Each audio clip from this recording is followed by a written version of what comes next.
fun. But anyway, in my spring quarter of my freshman year, I was playing baseball. I played football in the fall, baseball in the spring. And so, I missed a lot of drills because, frankly, we were traveling a lot. And so I didn't know you had to fill out some form, to tell them you were playing baseball. So I got a D, a dog, in Air Force ROTC. Fast forward 2 more years, I now graduated, and I got my 1AA, and I got orders to Fort Leonard Wood, Missouri as a buck private. So I go to the Air Force recruiter, and I say, hey, I got a private pilot license. Any chance I can get in the Air Force here? He goes, oh yeah, good chance. He said, let me see your transcript. So I showed him, he looks at it, he goes, you got a D in Air Force ROTC. And I started to explain it, and he said, you see that door? Don't let it hit you in the rear end on the way out. Threw me out of his office. So I went to the Navy recruiter, who was the senior chief bosun's mate, senior chief late mate, a Native American, and he was above the Flame Lounge in downtown Fargo, the famous, the bar where all the kids hung out, right? Perfect place for recruiting.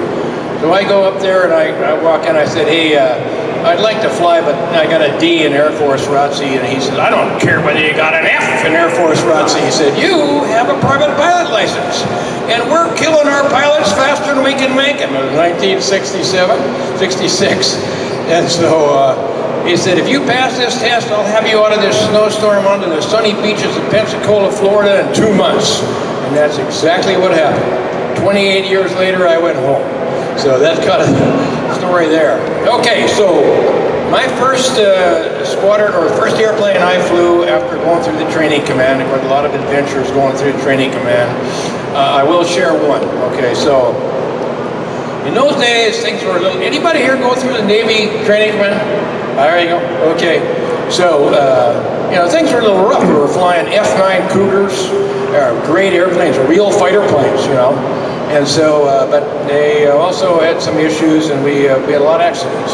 So I'm in Beeville, Texas, and I've got 4 guys in my class, 2 Marines, and me and another Navy guy. And so we're going through the training, and we're all going out night flying, night formation flying. And now we come back in. I was the last one to take off, and I'm locked on my instructor's wing coming in, and we check in at the initial, and we hear on the tower, aircraft on the outboard, aircraft on the outboard, pull up, bash, and big, flames everywhere, and I go, shoot, that's got to be one of my friends, because they were ahead of me in the bounce pattern there. So we went to Kingsville, Texas. Sure enough, it came back, and then it was Dave Salisbury, one of the Marines, and he was killed. And he was married, and he had a 19-year-old, left a 19-year-old widow. And of course, the other 3 of us were bachelors, so guess where we were all the time? His house, right, for dinner and stuff like that. So anyway, fast forward 40-some years, now I'm an executive at Boeing. And I'm running the Pax River office down there, and I get called by Washington, D.C. To come up to, it was some sort of a cruise, anyway, that was going on, and we were hosting Tamer Amos, 4-star Marine general. And so I say, yeah, I know him, I'll help host. So I put on my coat and tie, and I go up there, and here comes the generals all decked out there, and we shake hands, and he says, hey, Gil, you ever met my wife? And I go, no, I don't believe I've ever met your wife. And so he said, hey, Bonnie, I want you to meet my friend Gil Rud. And she turned around, and I went, oh, shit, I know this woman, but, I wonder where from, okay? And anyway, she comes running over and gives me a big hug and a kiss on the lips and said, Gil Rud has been 40 years ago tonight. And the general steps back and said, God damn it, Rud, you slept with my wife. That was the night her husband was killed. Okay, so, you should have seen the Boeing guys. I mean, they are white as a sheet. There goes billions of dollars of business out the window because of Gil's, misadventures. Okay, so I go to A4s, and it was a great airplane. The first squadron I was in was VA 216, which flew A4 Super Echoes, and we were actually deployed. They got shot up so bad on the Coral Sea the year before that they said, you guys need a break, we're going to send you to the Mediterranean. And we were actually stationed in Alameda. There were three A4 squadrons that were stationed in Alameda, which of course, I was single at the time, which was awesome compared to being, stationed in Lemoore, because we were right across from San Francisco. Anyway, we deployed on the Forrestal, and in those days, rules were a little different. So we were kind of hellraisers, 8 bachelor JGs in this squadron. And so John Davison and I right here, that shows us illegally drinking beer in our bunk room on board the Forrestal. So we were, because we were the junior guys, we were tasked with there was some legal alcohol that you could take aboard to then be used at what they call squadron admins in the various ports throughout the Mediterranean. Well, we also had a big stash of illegal stuff, which was a cruise box full of Budweiser beer. And we're yonking this thing up, trying to get past the officer of the deck, and the Catholic chaplain was on board. Anyway, he looks down at us, he said, boys, it looks awful heavy, can I help you with that?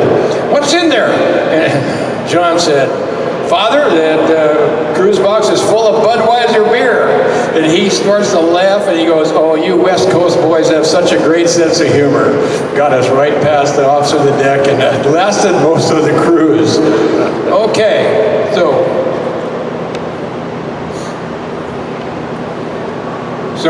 when we came back, they decommissioned the squadron, and I went to A7s and ended up in VA 215 in Lemoore.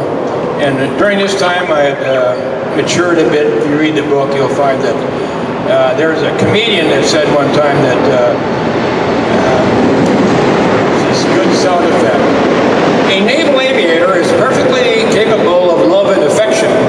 It just doesn't involve anybody else. Well, that was certainly the description of me as a kid back there. So anyway, I finally got married and already had a child, and so a little bit more about her. She eventually became a pilot better than me, but it was kind of a rough start. So now I'm going to Vietnam, and that picture right there, that silly old 38 pistol we had for, that was just to shoot flares and stuff like that. They were clowning around. I carried a 357 Magnum in addition to this thing. But war stories go everywhere. This wasn't nothing up north. This was all done in Laos and South Vietnam, although we certainly got shot at, but not like North Vietnam. Guys who were in North Vietnam, that are a big difference. Those guys getting shot at with SAMs and whatnot. But I did have the last flight, you're going home, right? And so now we go, and we're going to Magia Pass, which is the northernmost pass from North Vietnam into Laos. And this is just a nasty area. And they actually were worried about SAMs because we were right on the border with North Vietnam there. So we go up there, and it's a dark, nasty night, and you get your cat shot, and you go out there, and you're thinking to yourself, why me? It's the last time, here we go. I get up there, and there's 6 A7s total, and we're bombing a log. A log is something that the Air Force F4 fast facts lay down into the pass there, and then that serves as basically your target as you're going in. And every other bomb was a mine. We're mining the pass. And so my flight leader drops his 8 bombs, and one of them hits the log and blows it away. Now it's just a black hole, nothing to bomb. And I'm circling around up there, and he said, oh, don't worry, I got flares. The fact said. So he comes through there and he drops these flares right over the pass. Couldn't be nicer, So at this time I roll in, I said, this is great, roll out, 50-degree diver, so CP741 computer where you press it down and pull, and then it's very accurate coming off. So I roll in, roll out, come down there, and all of a sudden I'm passing maybe 10,000 feet, boom, daylight. Okay, I go, because we don't have any lights on, nothing, we're getting shot at a little bit, but nothing too crazy. Oh, now as soon as that happens, I get down there, I said, okay, I'm out of here. So I press a pedal, pull, which turned out to be 8.6 Gs in a 7G airplane. I pull out of there, and of course they're going, jink, jink, AAA, AAA, you know, and I'm going off into the dark, going west. And now my heart rate's probably 215 beats a minute, and I'm 300 over 295 on the blood pressure, and I finally get back with my buddy, and now we head back to the ship, and the weather's terrible, okay? It's like 100 over, 150 over. And I'm listening to these guys come down, call them Clara. That means you don't see the meatball or the ship, for that matter. And so I'm coming in there, and I'm the last guy, very last guy. And so I'm coming down, and I get to 3/4 of a mile, call the ball, nothing but clouds and rain and stuff. So the LSO says, keep it coming, I see you, keep it coming. So I just blindly coming down. Finally, I break out from all this stuff, and there's the carrier, and I don't see a ball, and I say, Clara, and he said, well, you're a little high, just keep it coming down, keep it coming. Still don't see a ball, so I just look forward, and I go, here's the bolter coming, you know, and he goes, power, and I slammed the power forward and hit that deck and picked up the 4-wire. I've never been so happy in all my life. And then, of course, I'm sitting in there with the power, and I come back, and the air boss said, hey, welcome back, now get those lights off on my deck. And that was the end of my combat cruise, the first one here. Okay, so I did get to fly went through the RAG as an LSO, and then I got a chance to fly the F-14 in 1975. Any F-14 guys out here? So, wonderful, brand new airplane, okay, and slick. And I get down there, I just take the NATOPS manual home. The RAG was 9 months long. No, the CAG said, no, you don't do that. Just take this NATOPS, take the open book exam. We'll give you the closed book exam. We'll give you a simulator, and you get 2 flights. Okay, so I jumped in there. This is Rocky Rockwell, that test pilot F-8 guy that's with me there, and had a good mustache back in those days. It was red, by the way. Anyway, he says, okay, we're going to go out and do this flight now. He said, I recommend that you don't use Zone 5 afterburner here because things are going to happen really fast. And I go, I only get 2 flights. Of course I'm going to use Zone 5. And he said, well, you're going to do one of 2 things. You're either going to break the speed restriction or the altitude. I recommend the speed. So I took off, and I was over Black's Beach at 400 knots instead of 325. So we go out and we fly the airplane. We go out to San Clemente and do 10 FCLPs out there, come back, and we're coming back into break.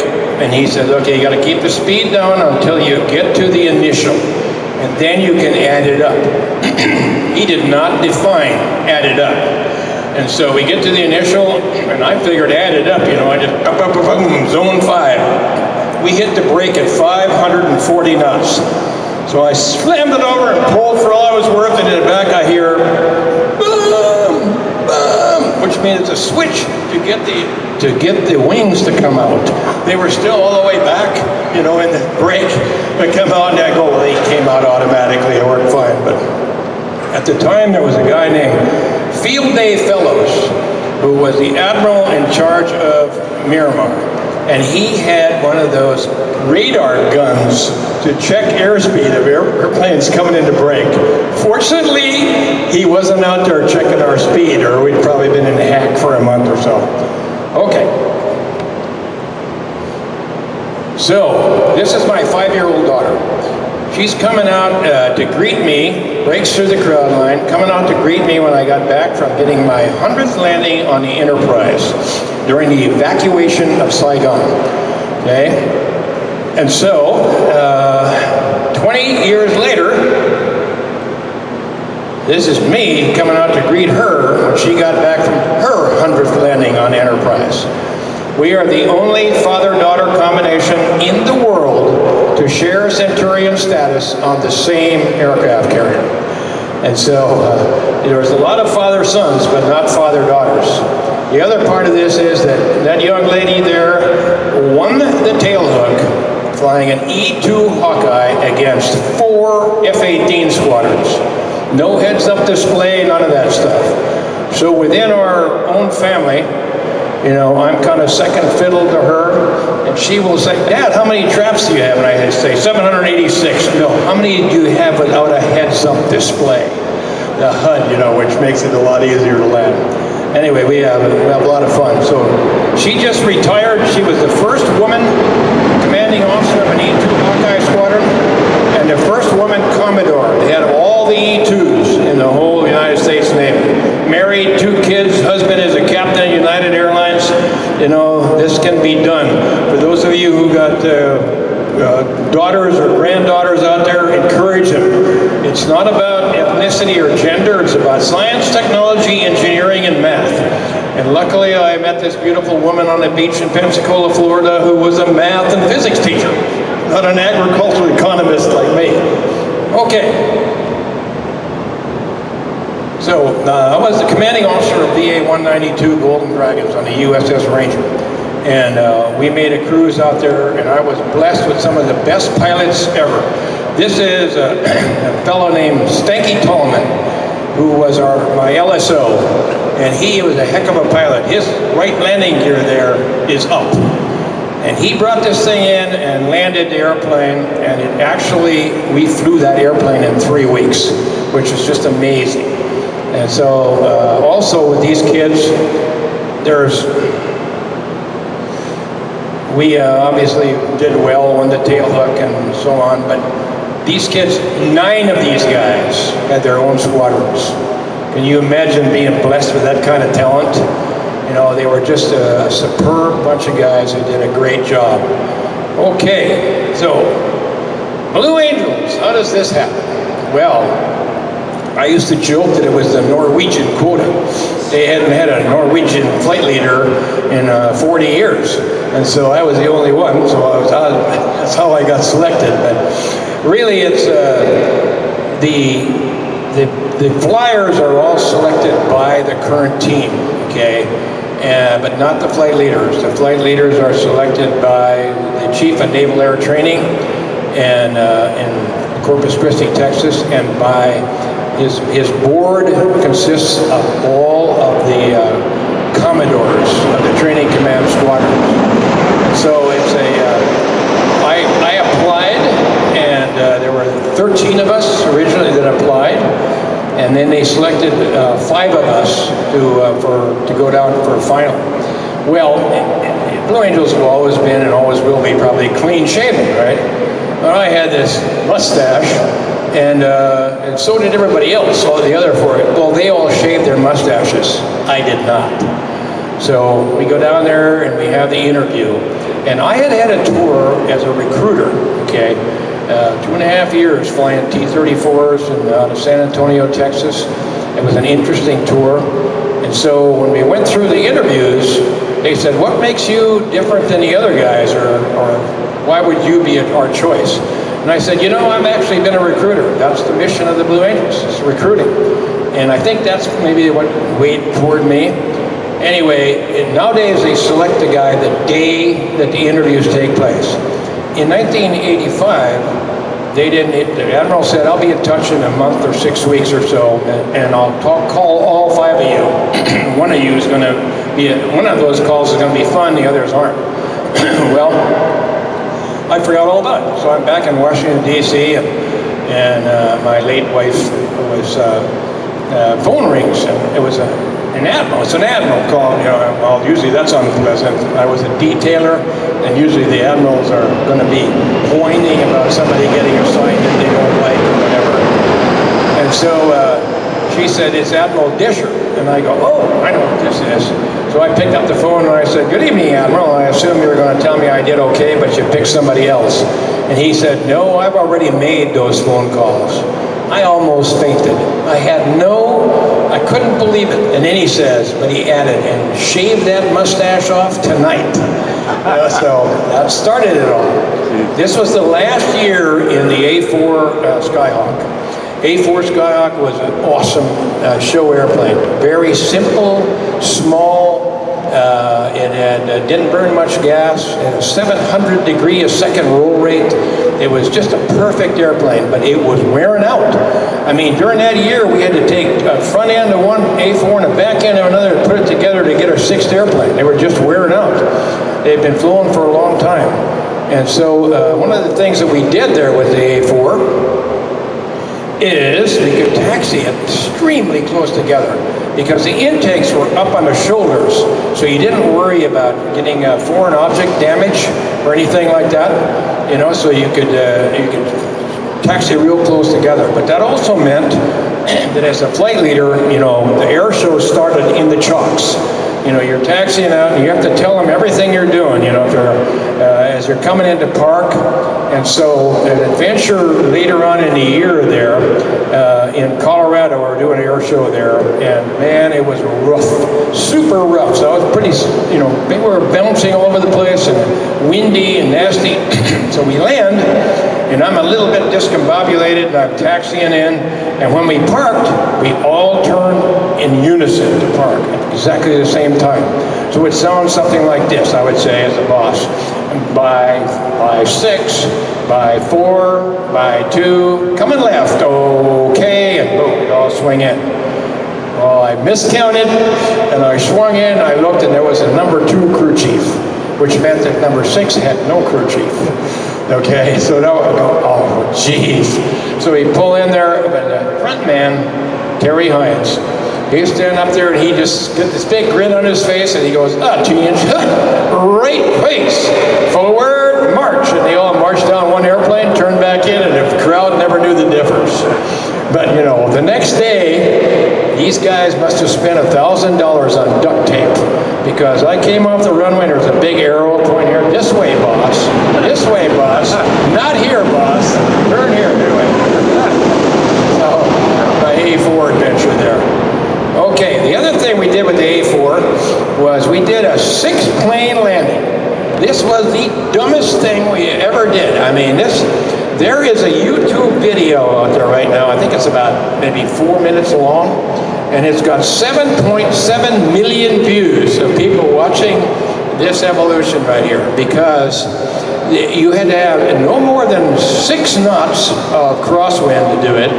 You had to make sure you landed directly on the center line, or the guys on the side would go off. You could only do it on a 200-foot wide runway. Anything less than that, you couldn't do it. And so the way it was done was the back row landed first, okay? To make it look simultaneously, they'd say, back row down, boss, 2-3 down, boss. Then I would suck my power to idle, dump the nose, touch down, and tap the brakes at 150 knots. Because in the A4, we bolted up the slats, the leading edge slats, so our landing speed was 10 knots faster than a regular A4. Because anyway, really, you know, so we had to shoot in these airplanes if we needed it. So if I blew a tire on this, I'd have to say, boss needs to shoot, back row shoots, 2 and 3 shoots, then I could pull mine. You know, and oh man, I had more bad dreams. It never happened, you know, but this was just so risky to do it, but it was also pretty cool. Okay, so, all right, transition, going to the F-18. So I went to Washington, D.C., and you can't believe some of the things that they were going to give us. Going to F-14s. We go, there's no way we're going to have F-14s. Huge airplane, real heavy maintenance, you know, that kind of stuff. Too big, can't fly that. Well, let's do A-7s. Oh, no, not enough power, can't do that. Well, how about T-45s? And I went, oh, no, the Thunderbirds had just gone to F-16s. And you go, what, T-45s? And you go, we're going to have to fly at least 10 of them if we're going to do that, you know, because we got to be the same as the snowbirds and the other people flying trainers, you know, and so, no, we're not going to do that. So, well, we really need to fly the F-18. Well, it's almost brand new. You know, this thing has just come into the fleet in 1983, and this is 1986, and we're doing that. So how can we do that? Well, how about if we take the oldest airplanes? You know, they got these in the test community, Pax River. They have what they call initial airplanes that come out there are not carrier suitable. Okay, and so how about if we grab some of those to start out with? And so that's what we did, and we ended up, you know, getting in the F-18. And of course, the Admiral said, well, can you do this without standing down a year? And I said, I can if I freeze the team. Same guys that were on the team last year. Well, don't you want F-18 guys? I go, no, I want Blue Angels. We'll figure out how to fly the F-18. And so that's what we did. And we froze the team, same guys, and then we started getting our airplanes. Whether we were getting them, we needed to train in the F-18. Only one guy in an F-18. And so we went to Jack Cecil Field, and we had a 25-hour syllabus to fly, and we wanted to fly everything that the F-18 did, air to air, air to ground, tanking, all those things, so we could talk about it to people at air shows and all, before we actually started flying the air show part. Well, so we put our green bags on and unshined boots and all this, and I told the guys, now no Blue Angel stuff. We go over here, we're just students going through this, right?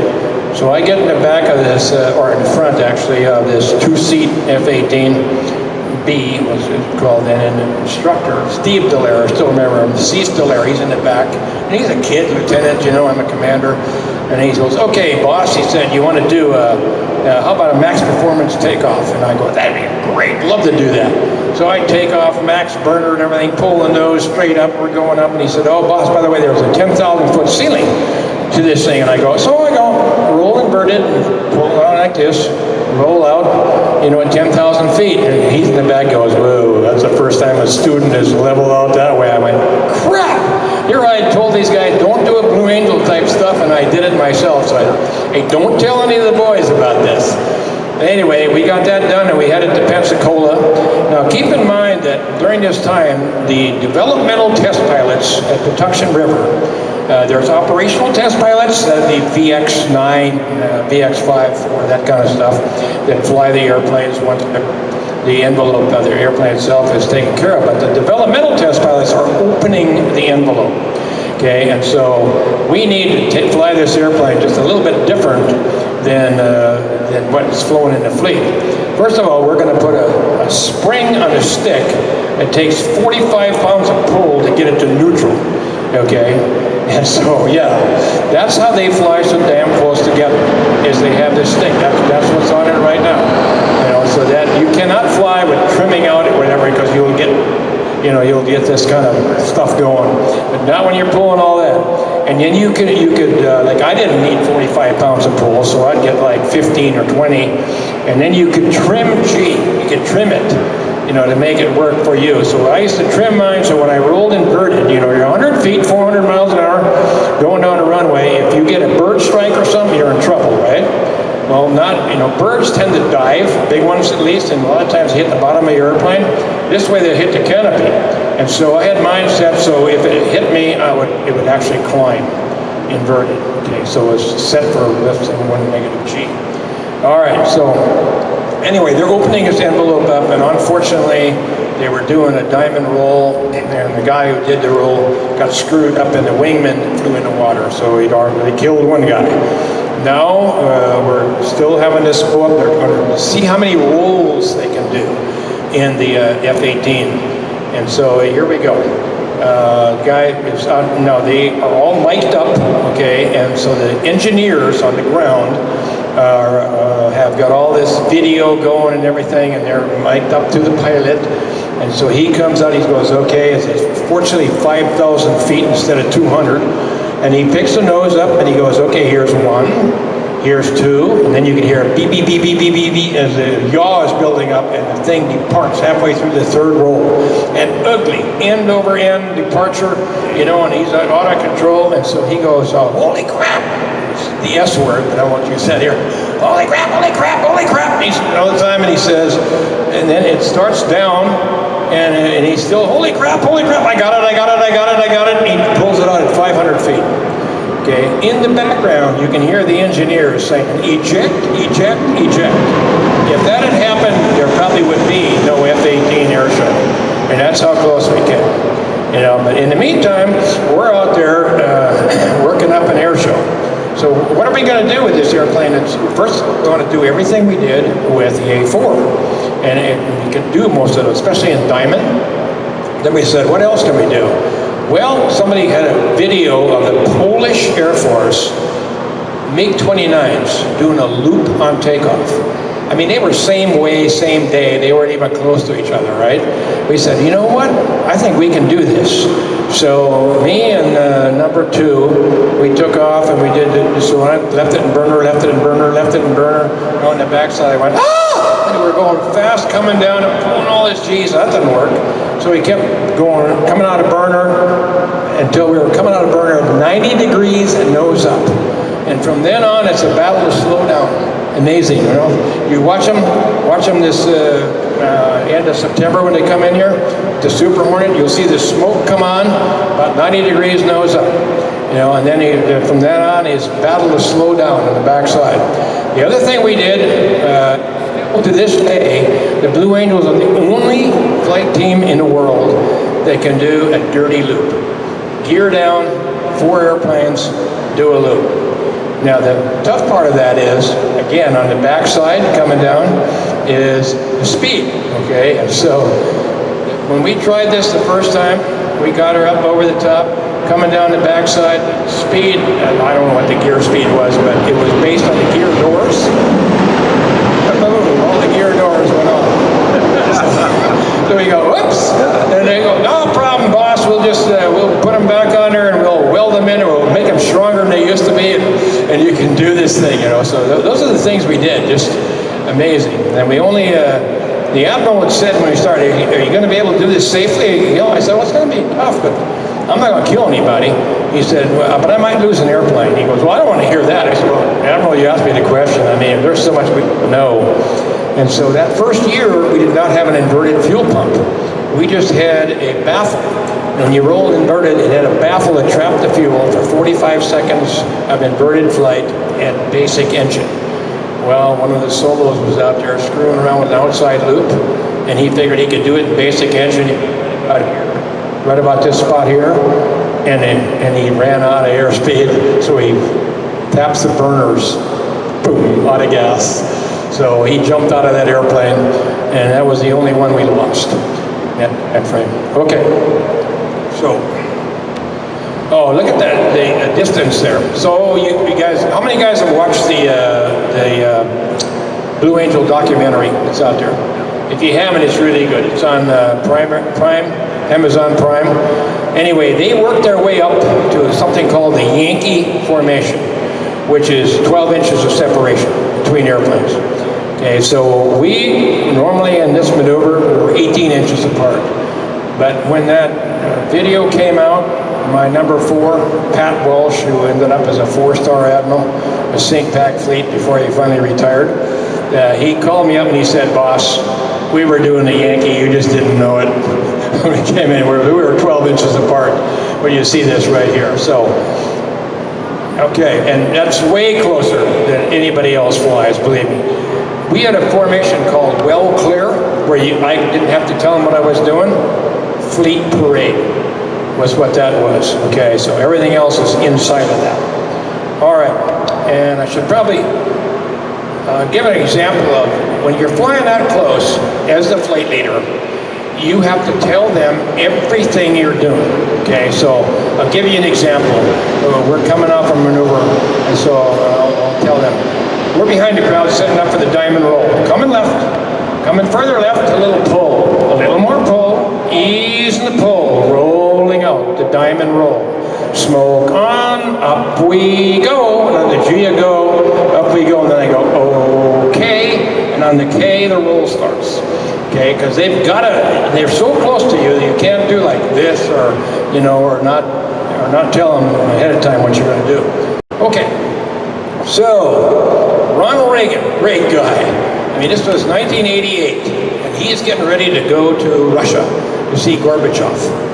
And so we're flying the air show there at Andrews, and they invite us into the White House. And so we go in there, and he is on fire. I mean, the guy is telling jokes and stories and stuff that goes nonstop. And we're there 20 minutes. Okay, we're supposed to be there 10. And so then the chief of staff, Howard Baker, Senator Howard Baker from Tennessee, he comes in and he goes, Mr. President, the president of Pakistan is waiting for you. I'll let him wait. I'm with the boys. You know, and so we do all this, and as we're right there, we're shaking hands out in the Rose Garden. He says, hey boss, he said, you know, tomorrow I'm leaving for Russia. Wouldn't it be cool if you guys flew over to give me a send-off? Wouldn't it be cool? Believe me, my number 8 was already out the door to start the massive coordination to fly this thing the next morning. And they ended up shutting down the, ironically, Reagan National Airport, which was National Airport then. And we were over in Andrews. And now, what could make this even harder? Crappy weather. 1,000 over, rain, about 3 miles of visibility, so we take off and we go down to Potomac, and I get down at runway 36 or 35, the north runway anyway. I get down that runway and I figured if I fly down this runway, I'll be able to pick, I know that the White House is just to the left of the Washington Monument, okay? And so I can't see crap coming in there, and all of a sudden all the flashes of the cameras start. And I go, well, there it is. And Howard Baker had told me earlier, he said, now don't fly directly over the president. 6 airplanes, 400 miles an hour, 400 feet. Well, we're going to fly directly over the president. I'll ask forgiveness instead of permission on this one. Anyway, as we're coming in there, number 6 on the outside goes, hey boss, don't scrape me off on the Washington Monument. We were below the Washington Monument. I mean, if we did that stuff today, in that same year, we flew the Super Bowl here. And I don't know if you remember the '88, the terrible game. Washington beat Denver 41-3 or something like that. But we were flying that thing, and let's see, who was it? Herb Alpert was playing a trumpet for the Star Spangled Banner, and the idea is to hit the last note of the Star Spangled Banner. So we're holding over El Capitan Reservoir out east there, and we're going to come in over San Diego State. In those days, the stadium was open to the east, and so we're coming down. We had our X2 from the year before was in the stadium with a brick, that I could hear. So he had that on. And as we're coming in, he says, okay, boss, they can see you. Turn on the smoke. So I said, take it in, turn on the smoke, and you can hear the crowd. Right as we're coming in, he says, okay, take it lower, faster, lower, faster. We hit that stadium at 400 feet, 400 knots, right through with 6 airplanes going through there. But nowadays, they're below 1,000, feet. They're not very exciting, to see them go over. 400 feet? Oh yeah, that was exciting. So that was a lot of fun. All right, so now what happens next? I get orders. Let's see. I get promoted a year early, which is ridiculous. I shouldn't even made lieutenant. When you read, is this thing still working? Yeah. When I made, I shouldn't. I was in trouble all the time as a JO, and I finished 8th of 8 JOs in my first squadron. And so when I'm up now for captain, and the guy running the board, the admiral running the board, puts up this fitness report, and he redacts the names and everything. And it's up there, it goes 8th of 8, 2 notches below the 7th place guy. And it's just some not very good stuff in there. This young man is a good pilot, but that's all he does, or something like that. Okay, and then at the end they're all laughing at it, and then he pulls the thing off, and it's the flight leader of the Blue Angels. He said, do not pay attention to early fitness reports. Anyway, they selected me a year early, which really screwed up my timing. I wanted to be an air wing commander, and they sent me to be a ship driver. And I get orders, I'm going, you're ordered to go to the school to learn how to drive a ship. And I said, I don't know anything about ships. So I called the admiral, I said, how come they selected me for a ship? And he said, well, frankly, they shouldn't have selected you for anything. Okay, I'll take the ship. Then I got this oiler, let's see here, picture of it. This thing out of Long Beach, okay, and I had asked, what would you like for a ship? And I said, I want a ship that never goes near a yard, okay, so I can learn how to do this. Okay, fine, Wabash is coming out. You'll spend 13 out of your 18 months at sea. And that's what we did. We refueled 277 ships. There's 650 people on board there, plus 2 H-46 helicopters on there. And most of them are bosun's mates that are on there, or supply type people. My supply officer, you don't ask questions of your supply officer, right? We had some of the stuff you can't believe. One of my officers was going in, we were in the Philippines, getting supplies, getting ordnance and stuff, and he went to the gate and he said, hey, the supply officer just got into an armored Jeep in town with a machine gunner on top of it. I went, what? You know, I don't know what he was doing, but he was going to get something that, you know, wasn't readily available on the base, and so we had all this stuff.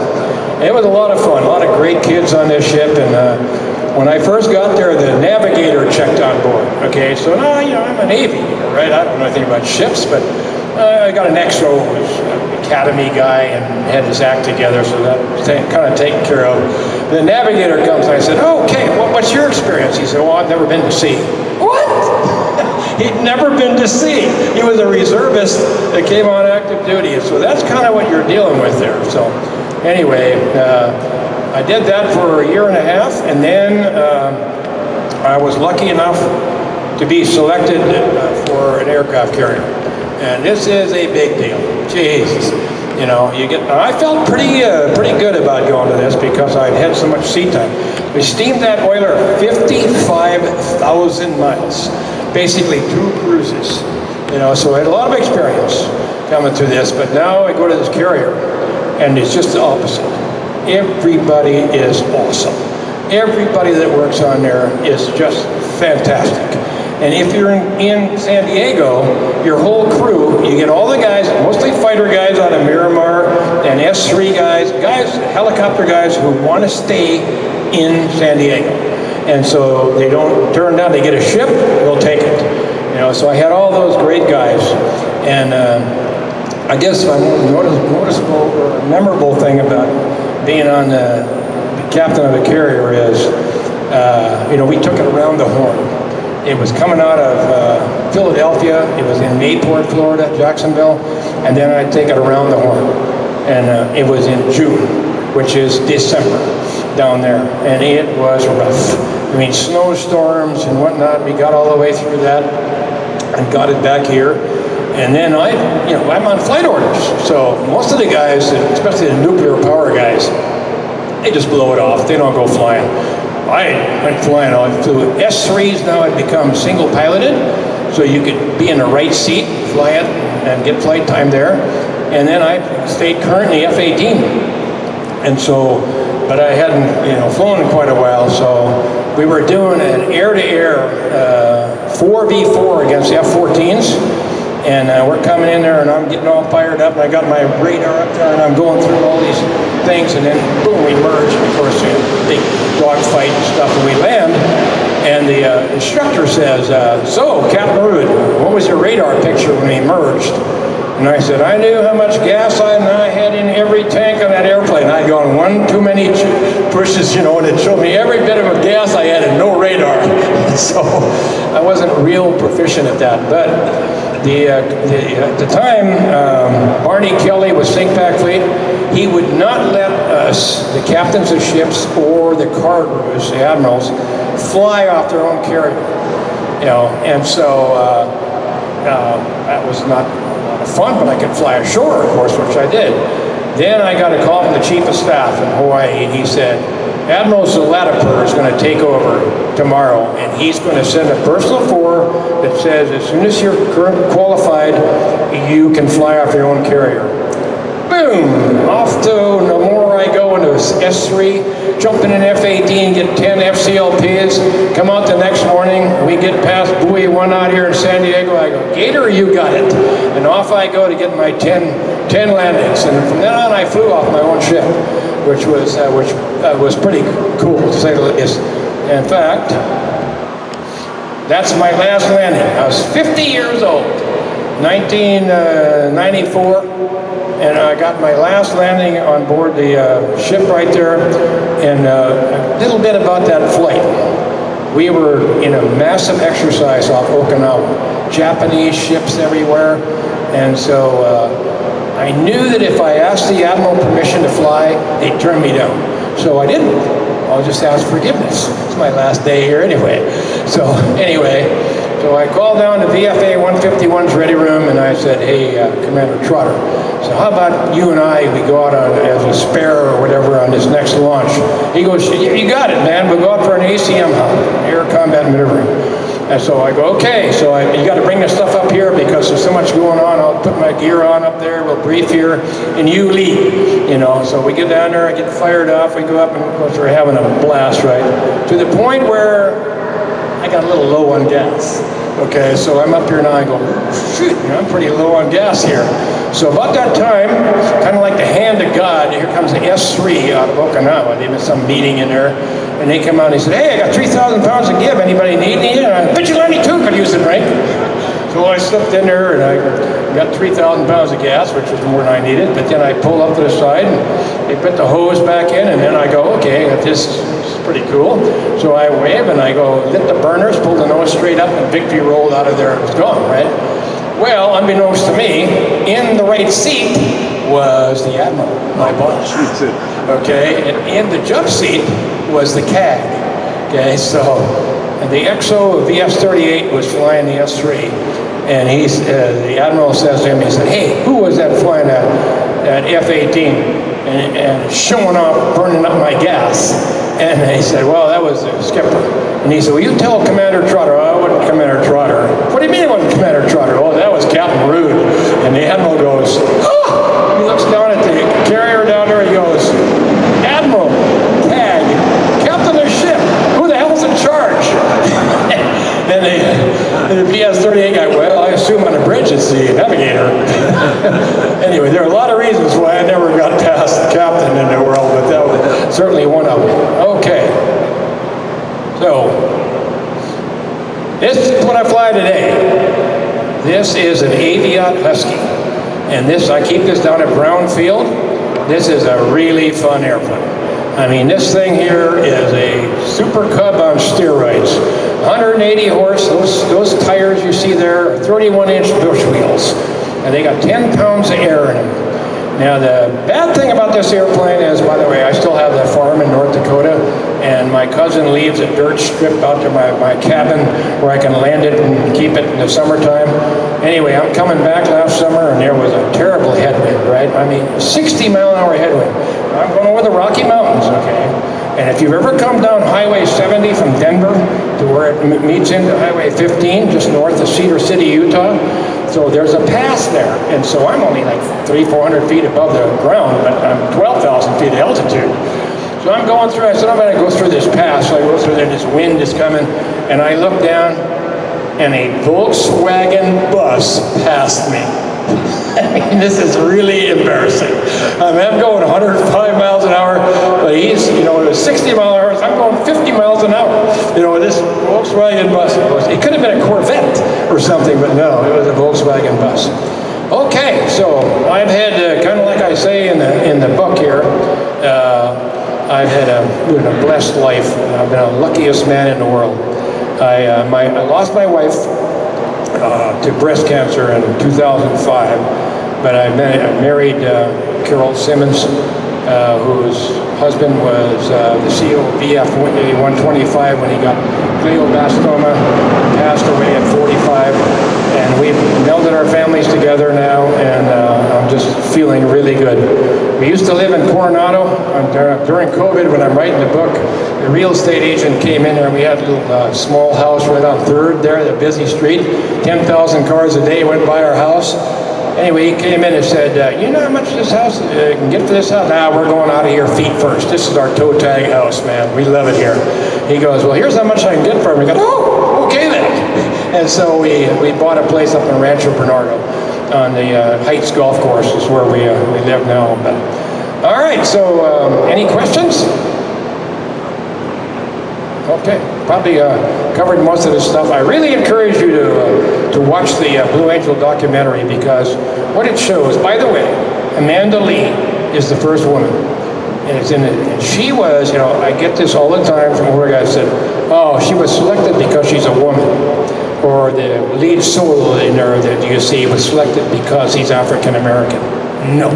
These people are selected because they're the best available. And so it's been a long time since this is the first woman, but a couple have been considered before, but they didn't want to do it. In her case, she was the Super Hornet demo pilot for the East Coast RAG, the best pilot in the RAG. Okay, so right now you watch her coming up this week or next weekend, whatever it is, and you'll see her, that number 4 jet stuck right up in there. She is just a beautiful, wonderful lady, and but you know, they have spouses, right? So all these pretty good-looking women are all lined up as the spouses, you know, for the current Blue Angel team, and right in the middle is this 6'4" dude, right into her husband. Amanda is a Seaman to Admiral program. She came in enlisted.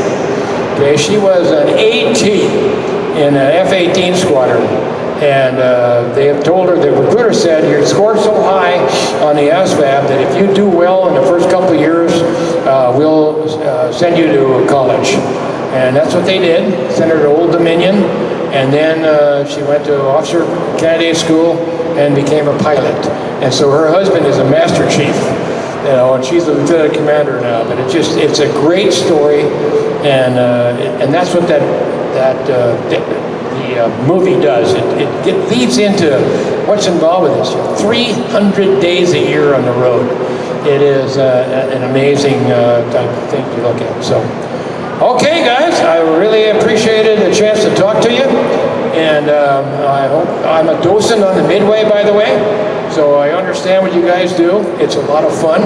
You know, we have a lot of fun, and I'm sure you guys do too, but it's also a great responsibility. And I will just share one story from being a docent. So I'm out there one day about 2 years ago, and I happen to be standing by the EA-6B, you know, the anti-radiation type airplane, and this guy is looking at it very carefully. He's walking around, and I asked him what he's doing. He's got an Eastern European accent, and he said, I am very interested in this airplane because I operate a SAM site in Serbia. And he said, we would not radiate for more than 5 seconds because we knew this guy would shoot a missile down at us if we did. So that's the type of people you get to meet. I'm sure you do here too as well. And so anyway, again, thanks so much for the opportunity. Take care.